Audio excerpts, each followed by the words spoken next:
চাবলৈ গ'লে আমাৰ কোম্পানী এতিয়া প্ৰপাৰ্টি হিচাপে 50 লাখৰ ওপৰত প্ৰপাৰ্টি আমি গোটাইছোঁ। আহি আছোঁ নাৰায়ণপুৰৰ এখন ধাননি পথাৰলৈ ধান কটাৰ উদ্দেশ্যৰে, আৰু মই উঠি আছোঁ এখন আধুনিক প্ৰযুক্তিৰে নিৰ্মিত ধান কটাৰ যন্ত্ৰৰ ওপৰত। লগত অপাৰেটৰ হিচাপে আছে প্ৰণৱ বৰা। এই যন্ত্ৰৰে অতি সহজে কম খৰচত কম সময়ৰ ভিতৰত কোনো ক্ষতি নোহোৱাকৈ এজন ব্যক্তিৰ দ্বাৰা 20 বিঘা পৰ্যন্ত শস্য চপাব পাৰিব। আপুনি পৰি থকা ধান, পানীত থকা ধান এই যন্ত্ৰৰে অতি সহজে কাটিব পাৰিব। আটাইতকৈ ভাল লগা কথা কি হ'ল জানেনে? এই যন্ত্ৰৰে ধান কটাৰ লগতে অন্য ফালেদি গুটিও সৰি যায়। গতিকে এই যন্ত্ৰৰ ভেলু বৰ্তমান সময়ত বহুতেই বেছি।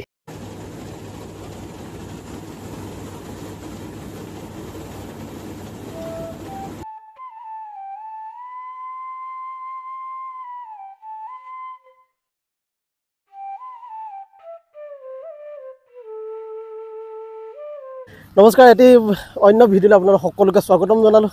আজি আছোঁ একদম পথাৰৰ মাজত, আৰু মই আপোনালোকক এটা কথা জনাব বিচাৰিছোঁ যে মই এটি কোম্পানীৰ লগত জড়িত হৈ আছোঁ। কোম্পানীটোৰ নাম হ'ল আলোড়ন এগ্ৰ প্ৰডিউচাৰ কোম্পানী, আৰু আমি 2016 চনৰ পৰা এই কাম কৰি আছোঁ। 2016 চনত আমি এটি গোটেৰে আৰম্ভ কৰিছিলোঁ অনুষ্ঠানটো, আৰু ভ্ৰাম্যমাণ থিয়েটাৰৰ যোগেৰে আমাৰ যাত্ৰা আৰম্ভ কৰিছিলোঁ।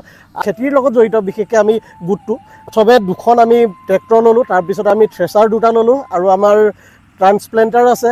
ফাইনেলি আমি এখন হাৰ্ভেষ্টাৰ ল'বলৈ আমি সক্ষম হ'লোঁ। আৰু মোৰ লগত আছে আমাৰ কোম্পানীৰে সদস্য তথা বৰ্ড মেম্বাৰ প্ৰণৱ বৰা। প্ৰণৱ বৰা হয়, তেওঁ বৰ্তমান এতিয়া জড়িত হৈ আছে থ্ৰেচাৰৰ লগত। আমি এতিয়া পথাৰৰ মাজতে আছোঁ, আৰু থ্ৰেচাৰখন ইয়াত আমাৰ পিছফালে লাগি আছে, আৰু আমি থ্ৰেচাৰৰ বিষয়ে অকণমান জানিব বিচাৰিম। তেওঁ যিহেতু সম্পূৰ্ণ ওতঃপ্ৰোতভাৱে জড়িত হৈ আছে থ্ৰেচাৰখনৰ আমি সুবিধাসমূহ প্ৰণৱ বৰাদেৱৰ পৰা আমি সেই বিষয়ে সবিশেষ আমি জানিবলৈ চেষ্টা কৰিম। আপুনি প্ৰথমে আপোনাৰ পৰিচয়ৰে আৰম্ভ কৰক। আমি নমস্কাৰ, মোৰ নাম প্ৰণৱ বৰা, আলোড়ন এগ্ৰ প্ৰডিউচাৰ কোম্পানী লিমিটেডৰ বৰ্ড অফ ডিৰেক্টৰ। হয়, একচুৱেলি আমাৰ গাঁও অঞ্চলত যিসকল কৃষক আছে তেখেতলোকে কেনেকৈ বেনিফিট হয় এই কথাটো প্ৰথমতে বুজি পোৱা নাই এতিয়ালৈকে। যিহেতু আমাৰ মানুহ লগাই যদি এইখিনি খেতি কৰা যায়, যিমানখিনি খৰচ হয় বা যিমানখিনি টাইম কনজিউম হয় সেইখিনিৰ পৰা বহুত উপকৃত পাব পাৰে আমাৰ মেচিন ব্যৱহাৰ কৰি।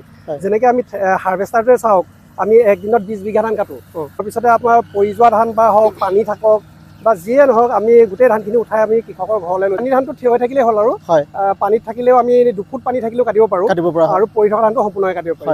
আৰু ধানটো কাটাৰ লগতে মৰণা মাৰি একেলগতে গুটি ধান আমি কৃষকৰ ঘৰত আমি দিব পাৰোঁ। আমি পথাৰতে গুটি ধান পাব পাৰোঁ।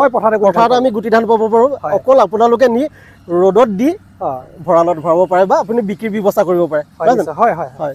হাৰ্ভেষ্টাৰখন খেতিত লগাওঁ, আমি দিনটোৰ ভিতৰত আমি কিমান মানে খেতি আমি চপাব পাৰিম? হয়, আপোনাৰ যদি একেজাতৰ ধান কৰিছে এদিনত আপুনি, মই ক'লোৱে যেনেকৈ 20 বিঘা ধান আপুনি চপাব পাৰিব। 20 বিঘাৰ কষ্ট আপোনাৰ বহুত বেছিও নহয়, আপোনাৰ ধৰি লওক 25-30 হাজাৰ টকাৰ ভিতৰত হৈ যাব। কিন্তু আপুনি যদি দাৱনি লগাই বা আপুনি ডাঙৰি বন্ধাৰ পৰা মৰণা মৰালৈকে ধৰে নহয়, এইটো 40-50 হাজাৰ টকাৰ ভিতৰত আপোনাৰ কাম হ'ব। সেইটো 25-30ত আমি কৰি দিব পাৰোঁ। এমাহৰ সেইটো প্ৰচেছ থাকিব, আমি এদিনত হয়। সেইটোৱে টাইম কনজিউম আৰু আপোনাৰ অলপ পইচা বচাৰ আপোনাৰ বহুত বেছি সুবিধা হয়। গতিকে থ্ৰেচাৰ ব্যৱহাৰ কৰিব লাগে মানুহে। হয়, নিশ্চয়। আৰু আপোনালোকে আমাৰ এই কোম্পানী ধৰি দিয়া আৰু এটা মই এডিশ্যনেল কথা এটা কৈ দিছোঁ, আমি মাটিৰ ব্যৱস্থাও কৰোঁ। আমাৰ ট্ৰান্সপ্লেণ্টাৰ আছে। ধৰি লওক 1 বিঘা মাটি ৰুলে ৰোৱনীয়ে কিমান 1000-1200-1500লৈকে যায়। আমি 500-600 টকাৰ ভিতৰত 1 বিঘা মাটি ৰুই দিওঁ মেচিনেৰে। এদিনত আমি 10 বিঘা 12 বিঘা মাটি ৰুই দিওঁ। এতিয়া ঠিক তেনেকৈ যদি অকল মেচিনেই ব্যৱহাৰ কৰে, আপুনি আধা কষ্টত, যেনেকৈ মানুহে কৰাতকৈ আধা কষ্টত আপুনি খেতিখিনি উঠাব পাৰিব। ৰাইজ সজাগ হৈ যদি মেচিন ব্যৱহাৰ কৰে, তেতিয়া মই ভাবোঁ অসমৰ কৃষকে অকণমান লাভৱান হ'ব। নিশ্চয় নিশ্চয়। হয়, মই এইখিনিতে আৰু এটা কথা মই প্ৰণৱ বৰাদেৱৰ পৰা মই জানিব বিচাৰিম যে আমি বিশেষকৈ আমাৰ অসমৰ কথাকে কওঁ, মই অসমৰ যিসকল মানে যুৱ প্ৰজন্ম তেওঁলোকে অকল চাকৰিমুখী হৈ ফুৰে, হয়নে? চাকৰি বিচাৰি ফুৰে। কিন্তু আমি 2016 চনৰ পৰা আজি 2024 চনৰ ভিতৰত আমি কেইবাটাও সম্পদ ল'বলৈ সক্ষম হৈছোঁ।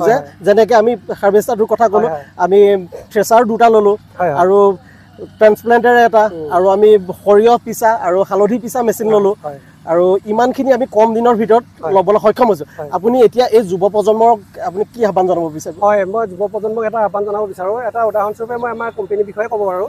আমাৰ কোম্পানীৰ 11জন সদস্য আছে। 11জন সদস্যই শিক্ষিত, মানে উচ্চ শিক্ষিত, আৰু তেখেতলোকে বৰ্তমান চাকৰি উপযোগী বয়সো আছে। ধৰি লওক আপোনাৰ এতিয়া যিখিনি চাকৰি ওলাই আছে, কিন্তু লক্ষ্য কৰিব আমাৰ কোম্পানীৰ সদস্যসকলে কোনো চাকৰি এপ্লাই নকৰে। কাৰণ আমি 2016 চনৰ পৰা যদি চাই, আমাৰ যিটো আমাৰ ইনকাম চ'ৰ্চ বুলি ক'বলৈ গ'লে আমি 2016 চনত গোট হিচাপে আৰম্ভ কৰি 2021 আগষ্টত আমি কোম্পানী স্বীকৃতি পালোঁ MCৰ পৰা। তাৰপিছতে আমি যিখিনি কাম কৰিলোঁ হাৰ্ভেষ্টাৰ, থ্ৰেচাৰ, ট্ৰান্সপ্লাণ্টাৰ আৰু নিজে আমি সৰিয়হ খেতি কৰি প্ৰচেছিং কৰি মিঠাতেল বিক্ৰী কৰালৈকে ধৰি আমি চাবলৈ গ'লে আমাৰ কোম্পানী এতিয়া প্ৰপাৰ্টি হিচাপে 50 লাখৰ ওপৰত প্ৰপাৰ্টি আমি গোটাইছোঁ। নিশ্চয় নিশ্চয়। প্লাছ আমি যিটো বেংক বেলেঞ্চ যথেষ্ট এটা ভাল বেংক বেলেঞ্চ আমি 11জন সদস্যৰ ভিতৰত আমি গোটাব পাৰিছোঁ। নিশ্চয় নিশ্চয়। গতিকে আমি যুৱ প্ৰজন্মক মই এটা আহ্বান জনাব বিচাৰোঁ, যদি অকল চাকৰিমুখী হ'ব নালাগে, খেতিৰ যোগেদিও যে কিবা এটা কৰিব পাৰি আমি সেইখিনি কৰি দেখুৱাব লাগে। আৰু কৰিবলৈ অকল মুখে কৰিলে নহ'ব, একচুৱেলি ফিল্ডত আহিব লাগিব। ফিল্ডত কিছুমান আপোনাৰ পজিটিভ নিগেটিভো থাকে, সেইখিনি নেওচি গ'লে মানে মই ভাবোঁ সফল হ'ব পাৰে যুৱ প্ৰজন্ম। এটা কথা, চাকৰি বিচাৰক, যেতিয়ালৈকে চাকৰি পোৱা নাই তেতিয়ালৈকে খেতিত আৰম্ভ কৰক। কাৰণ খেতি এনেকুৱা এটা বস্তু য'ত নেকি আপোনাৰ লছ হ'ব নোৱাৰে। হয় আপুনি মূল পাব বা আপোনাৰ মেহনতৰ পইচাটোৱে পাব, এডিচনেল নাপাব পাৰে, কিন্তু আপুনি প্ৰফিট পাবই। গতিকে যেতিয়ালৈকে আপুনি চাকৰি পোৱা নাই খেতিত আহক। আমাৰ অসমৰ যুৱ প্ৰজন্মৰ মাজত এটা ট্ৰেণ্ড এটাই হৈ গ'ল আপোনাৰ খেতি কৰাটো লাজৰ বা খেতিয়ক এনেকুৱা খেতি বুলি কোৱাৰ লগে লগে লাজৰ মানে আনক দেখাব নিবিচাৰে। কিন্তু আপুনি চাওক আমাৰ কোম্পানী 11জন সদস্যই শিক্ষিত হ'লেও এতিয়া খেতিৰ যোগেদিয়ে ইমান ধুনীয়াকৈ এটা স্বাৱলম্বিতা পথ আগবঢ়াই লৈ গৈছে। এতিয়া আমি আছোঁ খামটি নাৰায়ণপুৰ বৰখামটি গাঁৱত। তেখেতে নিজে খেতি কৰিছে 130 বিঘা। গতিকে তেখেতৰ খেতিখিনি কি হৈছে, যদি দাৱনি লগাই তেখেতে এই ধানখিনি চপাই আদায় কৰিব নোৱাৰে, গতিকে এটানি হ'ব। আমি এই 130 বিঘা খুব বেছি আমি এসপ্তাহ 10 দিনত তেখেতক চপাই ধান হিচাপে আমি তেখেতক দি দিম। তেখেতে ইয়াৰ পিছত সৰিয়হ খেতি কৰিব। এটা সাংঘাতিক ধৰণৰ এটা শ্লোগান মানে ছ'চিয়েল মিডিয়াই হওক বা চবতে ভাইৰেল হৈ আছে। ছ'চিয়েল মিডিয়াত বিশেষকৈ পথাৰ আমাৰ বজাৰ আমাৰ অকল শ্লোগানতে থাকিলে একো কাম নহ'ব। আপোনালোকে হাতে কামে লাগক, পথাৰত আহক, নহয় জানো? পথাৰত আহক, খেতিৰ মাজত থাকক, তেতিয়া সেই শ্লোগানে কামত দিব। আপোনাৰ এটা আত্মসন্তুষ্টিও আছে, আত্মসন্তুষ্টি আছে, খেতিত এটা যিটো আত্মসন্তুষ্টি মানে ফ্ৰীডম থাকে, ফ্ৰীডম যিটো আছে সেইটো আপুনি ক'ত নাপাব। আৰু এটা কথা মন কৰিবলগীয়া কথা এটা থাকে, আমাৰ মানুহে চাই আপুনি নিজে লক্ষ্য কৰিব, খেতিৰ সমান ৰিটাৰ্ণ ক'তো আপুনি নাপায়। আপুনি ভাবক, আপুনি আজি যদি আপুনি ব্যৱসায়টো যদি আপুনি 1 লাখ টকা ব্যৱসায়ত আপুনি ইনভেষ্ট কৰিলে আপুনি খুব বেছি 10% 10,000 টকা এটা বেনিফিট পাব। কিন্তু আপুনি এটা মন কৰকচোন, এটা ধানৰ পৰা 100টা ধান পাব, মানে আপুনি 100 গুণ ৰিটাৰ্ণ পায় ধানৰ পৰা।